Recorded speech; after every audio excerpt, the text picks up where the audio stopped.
Hello again, and now we have our second story. Our second story concerns two brothers. They were twins. They were born within minutes of each other, but the one who was a few minutes elder became a very, very clever man, a very intelligent man. He'd studied at college and then at university, and in those days he went abroad to university to learn. And his brother loved wandering, loved to see all the different places where they lived. And he went further afield and he got a pony and a vardo. That's an old name for a caravan. And he rode all over the country and learned probably as much as his clever brother who had been to university. But his clever brother, he got a little proud of himself that he knew everything. And when he eventually had finished his studies, he came home to their home village and he was acknowledged as the cleverest man in the whole village and in the whole district and the whole of that particular realm. And he was so very proud that on a Sunday he would come and sit in a pew by himself in the church, and no one else would sit next to him because they thought, oh, he's too clever, he won't speak to me, he'll think I'm silly. And so there he was, the cleverest man, and he forgot all about his twin brother who liked travelling on the road with his vardo and his pony. Well, the clever man used to walk home from church through a wood, and in the wood there was a bridge crossing quite a substantial river, and he used to walk across this bridge and through to the other end of the wood and back to his house. Well, there was a main road that took you around the wood that would still go to his house, but he felt that walking through the wood was his pleasure. That was for him. Nobody else used to walk through the wood. And they used to warn him and say, well, you've got to be careful, because the devil sometimes visits that wood, and it would not be very good to meet the devil. And the clever man would just look at them and he would say, oh dear, the devil is a fairy story. There's no such thing as the devil. There are such things as science and wisdom, but there's no devil. Don't be ridiculous. And so the people who knew the story and knew it was true from their parents and grandparents and great-grandparents who'd always kept up this tradition, because one or two people had seen the devil and had run for their lives. Anyone who'd ever met the devil was never seen again.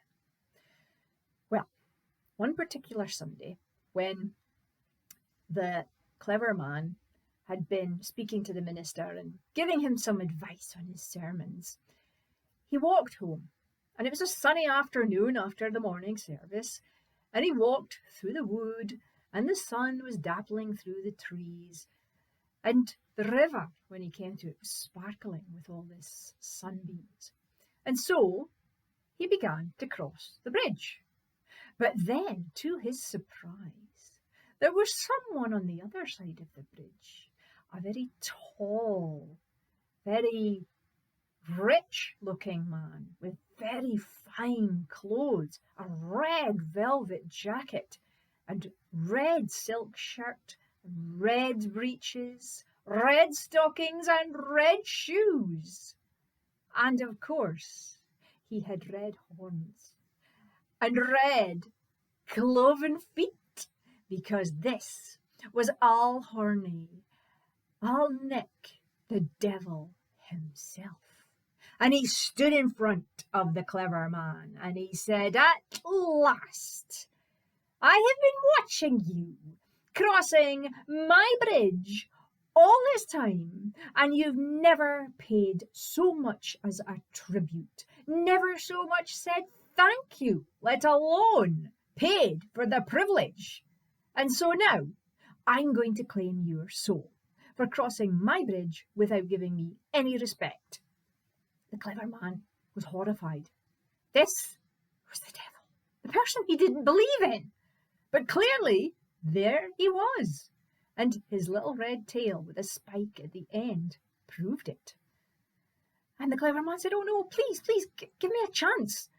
What can I do?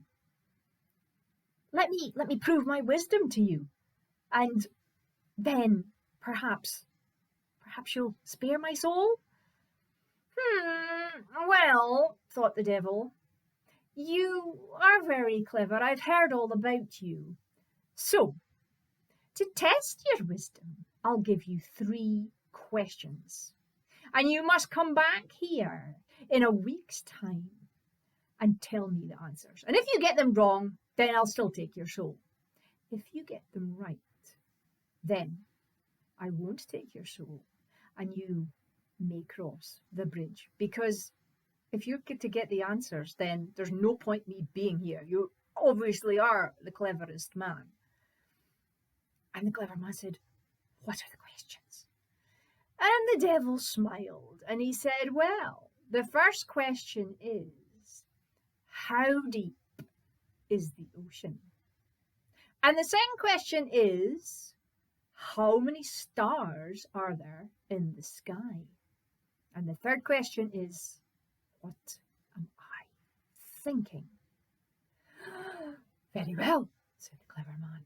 And he scuttled off past the devil back to his house. And he was absolutely terrified, because this was a person he hadn't believed in. And then it turns out that he exists. And these were crazy questions. Nobody knew how deep the sea was. Nobody knew how many stars there were in the sky. And how could he guess what was going on in the devil's head? Anyway, luckily for the man, his twin brother turned up. In fact, someone had actually heard what had happened. And they had managed to find the twin and say, "Your brother's in trouble. You better go and see him."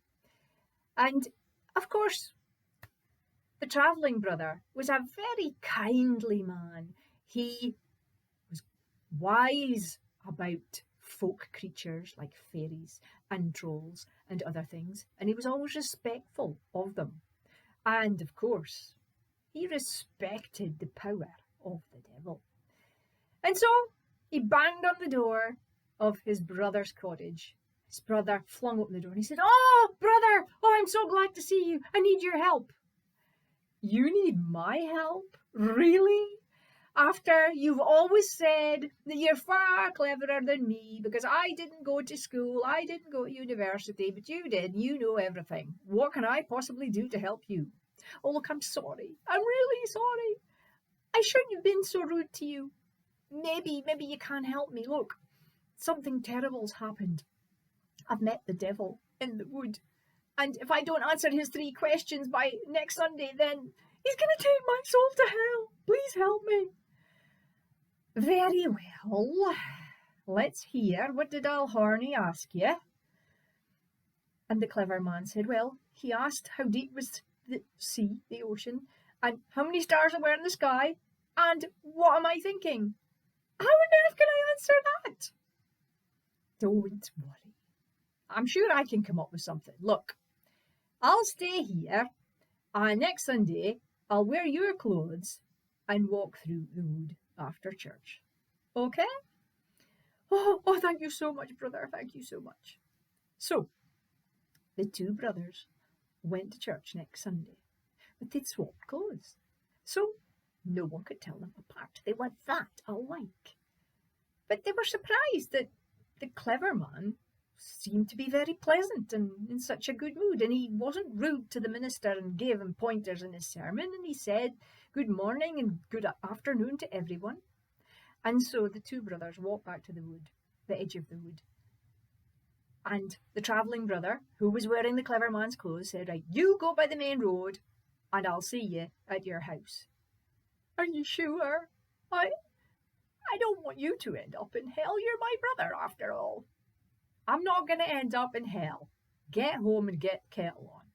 So the traveller brother walked through the wood, came to the bridge, and there was Alhorny in his beautiful red clothes, and he was smirking, folding his arms, thinking, this is going to be easy. And so he said, oh, well, here you are then.